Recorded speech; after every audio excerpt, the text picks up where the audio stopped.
Bismillahirrahmanirrahim. Assalamualaikum warahmatullahi wabarakatuh. Selamat pagi Bu Susan dan selamat pagi juga Bu Asti.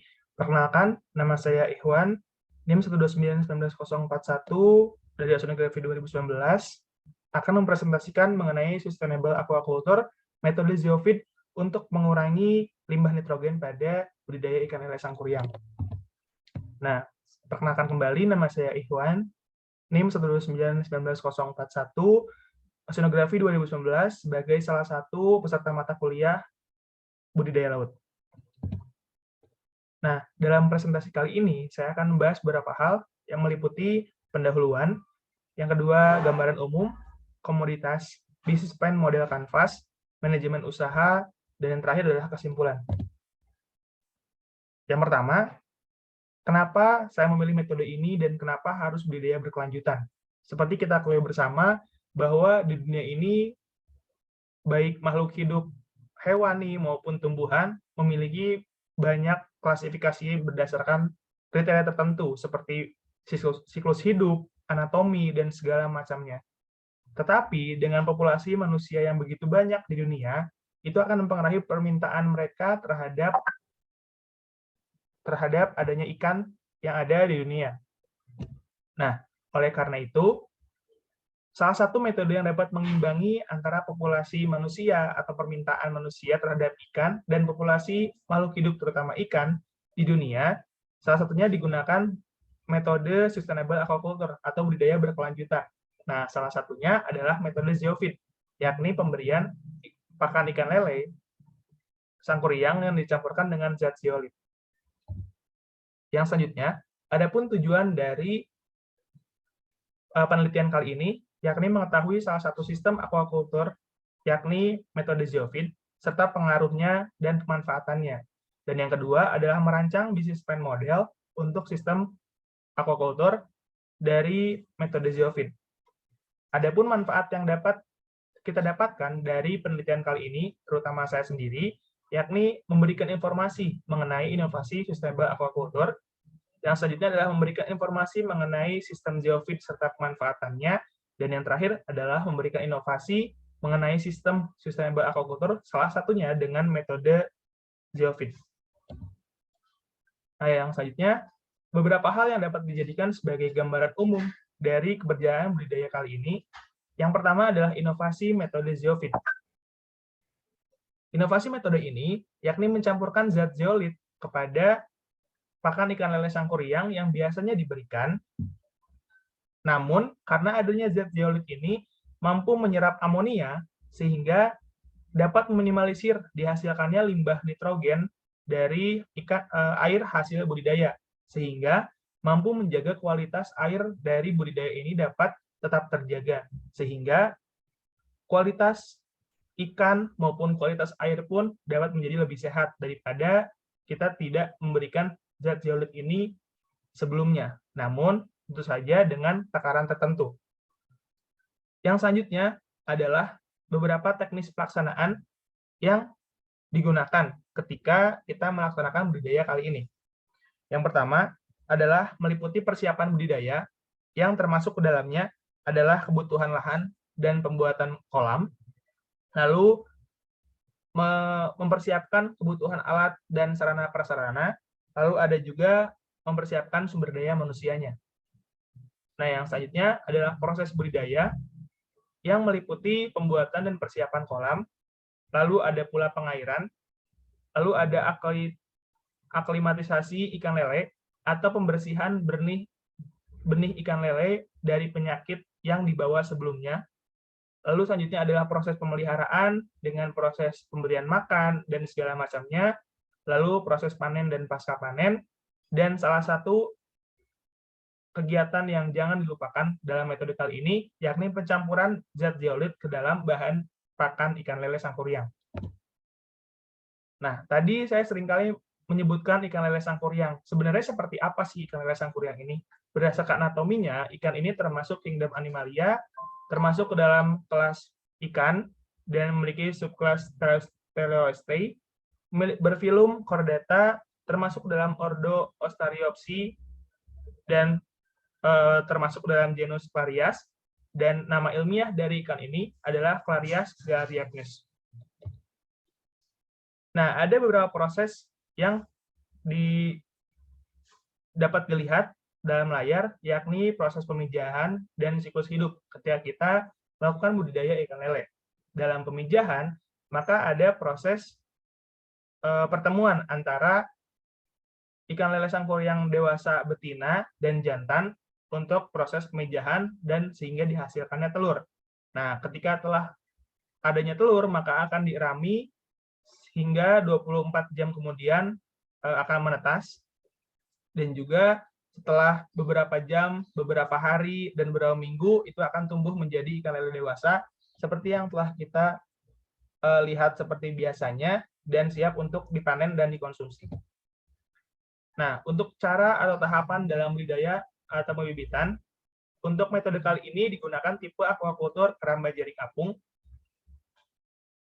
Lalu selanjutnya, maka pertama-tama yang harus kita lakukan adalah merangkai keramba jaring apung tersebut hingga siap untuk dipasangkan kepada kolam. Lalu ada juga pengecekan kolam untuk mengantisipasi kebocoran. Selanjutnya adalah pengairan dan penebaran benih.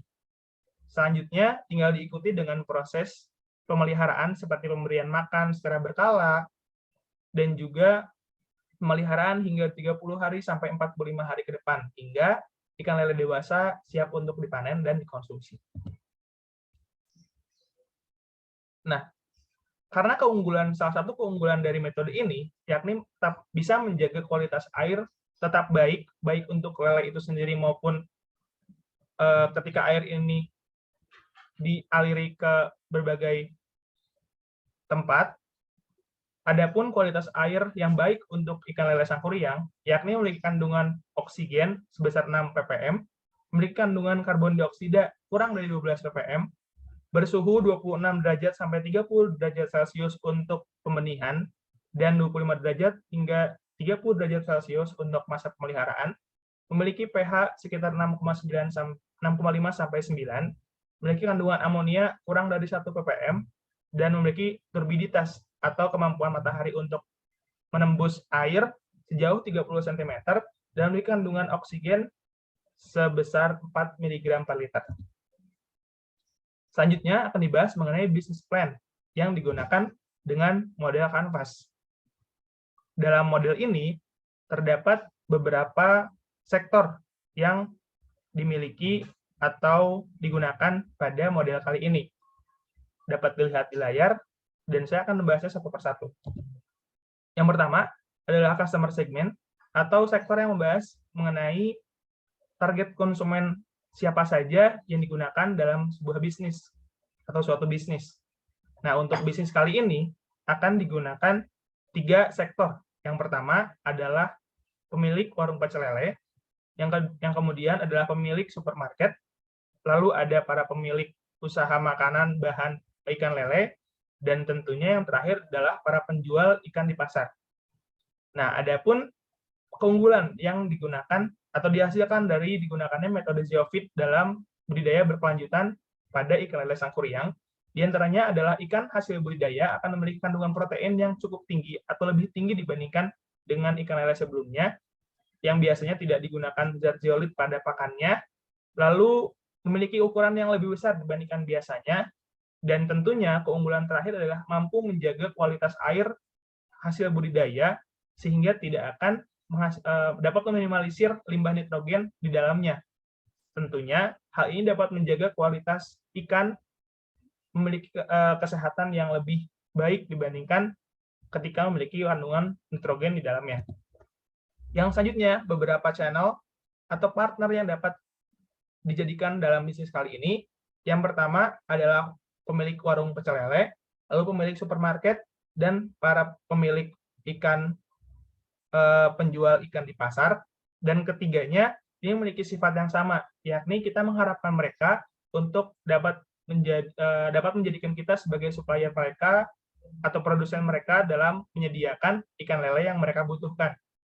Nah, selanjutnya ada pun beberapa channel lainnya yang dapat kita kembangkan, yakni dengan memanfaatkan baliho, website, dan juga bekerja sama dengan Kementerian Kelautan dan Perikanan untuk memasarkan atau mempromosikan ikan hasil budidaya ikan lele sangkuriang sebagai salah satu sektor budidaya yang dapat menjanjikan.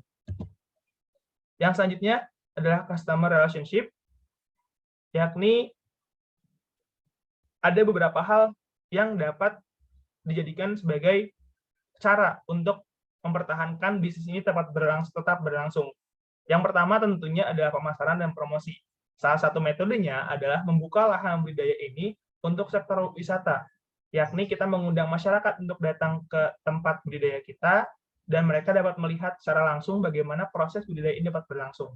Yang kedua adalah harga. Dalam hal penjualan, kita juga dapat menurunkan harga di bawah harga pasar, tentunya dengan segala pertimbangannya. Yang terakhir adalah mengutamakan keunggulan. Kita dapat mempromosikan atau memasarkan ikan hasil budidaya kita tentunya dengan memberitahu mereka atau memberikan informasi mengenai keunggulan-keunggulan yang dapat dimiliki oleh ikan hasil budidaya kita. Nah, yang selanjutnya adalah revenue stream atau beberapa sektor yang dapat dijadikan sebagai pendapatan kita. Tentunya pendapatan ini utamanya didapatkan dari hasil penjualan ikan hasil budidaya, baik kepada target konsumen maupun yang bukan target. Yang selanjutnya adalah sponsor, baik dalam bentuk budidaya bahan baku maksud saya, ataupun material. Yang selanjutnya adalah partner, berupa pemasaran ataupun penyediaan bahan lainnya, dan bantuan penelitian dari pihak-pihak terkait. Maka dari itu, tadi saya mencanangkan bahwa akan mengajukan kerjasama kepada Kementerian Kelautan dan Perikanan untuk keberjalanan budidaya ini. Nah, beberapa bahan baku atau bahan-bahan yang diperlukan ketika menjalankan budidaya ini atau bisnis budidaya ini, yang pertama kita memerlukan kebutuhan umum yang meliputi SDM atau sumber daya manusia, modal yang meliputi modal simpanan dan modal lainnya, serta pengetahuan akan koneksi. Nah, yang selanjutnya adalah budidaya itu sendiri. Ketika budidaya ini dijalankan, maka kita membutuhkan bibit, kita membutuhkan pakan, kita membutuhkan benih, kita juga membutuhkan kemampuan untuk melakukan budidaya ini, kita juga membutuhkan alat dan bahan segala macamnya, seperti keramba jaring apung, jaring, gergaji, dan segala macamnya untuk bayaran budidaya. Nah, yang selanjutnya adalah proses pengemasan. Ketika proses pengemasan, kita juga membutuhkan bahan-bahan seperti kemasannya seperti apa, baik itu misalkan kita menggunakan drum, maka kita membutuhkan drum itu untuk pengemasan. Lalu kita juga membutuhkan solasi dan segala macamnya. Dan yang terakhir adalah proses distribusi. Ketika kita ingin mendistribusikan ikan hasil budidaya ini kepada konsumen, maka kita membutuhkan media distribusi seperti mobil dan segala macamnya. Nah, selanjutnya beberapa aktivitas kunci yang dilakukan dalam proses budidaya ini dari awal hingga akhir. Yang pertama dalam proses budidaya, kita juga akan melakukan survei, penataan, persiapan tempat budidaya, pembuatan pakan, pembelian bibit atau benih, pemeliharaan, pengukuran parameter, melakukan sampling, melakukan analisis data, dan evaluasi untuk bagian budidaya. Yang selanjutnya, kita akan maju ke proses pemasaran atau survei konsumen, yakni mencari target distribusi dan survei untuk calon konsumen maupun mereka menjadikan kita sebagai calon produsennya. Lalu dalam hal proses pengemasan, maka dilakukan aktivitas pengemasan dan juga menimbang ikan hasil budidaya seberat apa yang akan kita jual kepada konsumen. Dan terakhir adalah distribusi dan evaluasi. Yakni ketika kita mendistribusikan kepada konsumen, maka kita akan melakukan distribusi atau pengantaran barang hasil pesanan konsumen, dan juga kita akan melakukan evaluasi tentunya di akhir untuk meningkatkan bisnis kita menjadi lebih baik lagi.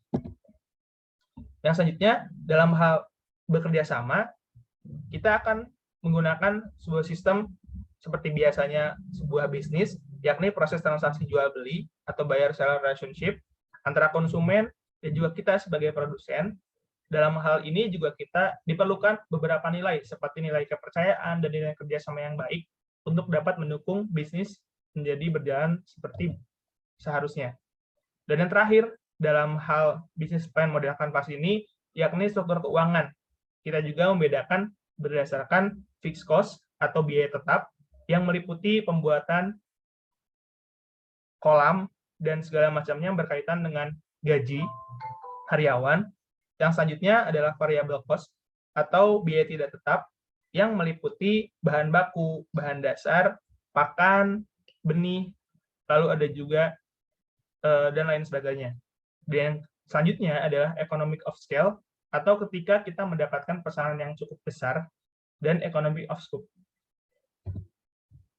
Nah, selanjutnya dilakukan analisis usaha untuk menilai apakah usaha ini layak untuk dijalankan atau tidak. Berdasarkan beberapa pengeluaran pemasukan yang terlihat dalam tabel, didapatkan jumlah pengeluaran sebesar 129 juta rupiah. Dan juga pemasukan berdasarkan modal pribadi, karena kita belum mengajukan proposal ataupun segala macamnya kepada pihak-pihak terkait, yakni digunakan modal sebesar 175 juta rupiah. Nah, sehingga untuk menghitung analisis usaha, kita diperlukan untuk menghitung pengeluaran biaya tetap juga yang meliputi modal, biaya tetap, dan biaya tidak tetap. Lalu ada juga produksi dalam 1 tahun dengan mengasumsikan kematian 20%.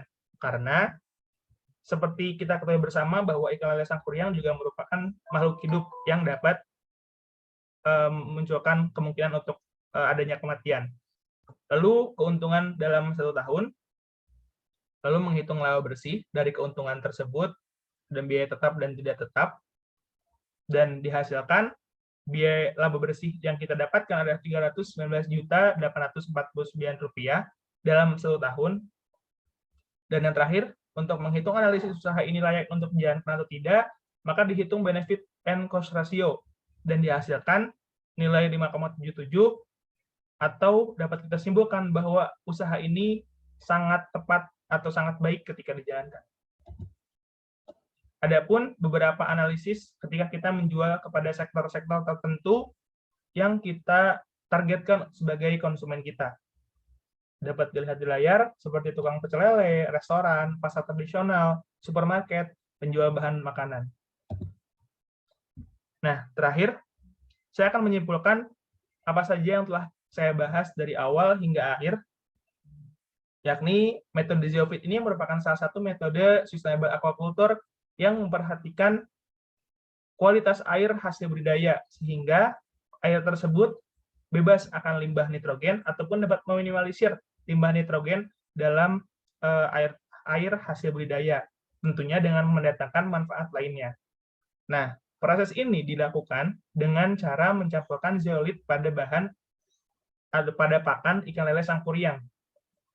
Nah, tentunya setelah dihasilkan ikan hasil budidaya, maka akan dirancang bisnis plan model seperti apa atau yang akan dijalankan dengan menggunakan bisnis plan model kanvas yang meliputi seperti yang telah dibahas sebelumnya, seperti struktur keuangan, value proposition, customer segment, dan lain halnya. Sekian penjelasan dari saya untuk presentasi pada kesempatan kali ini. Terima kasih atas perhatiannya. Selamat pagi. Wassalamualaikum warahmatullahi wabarakatuh.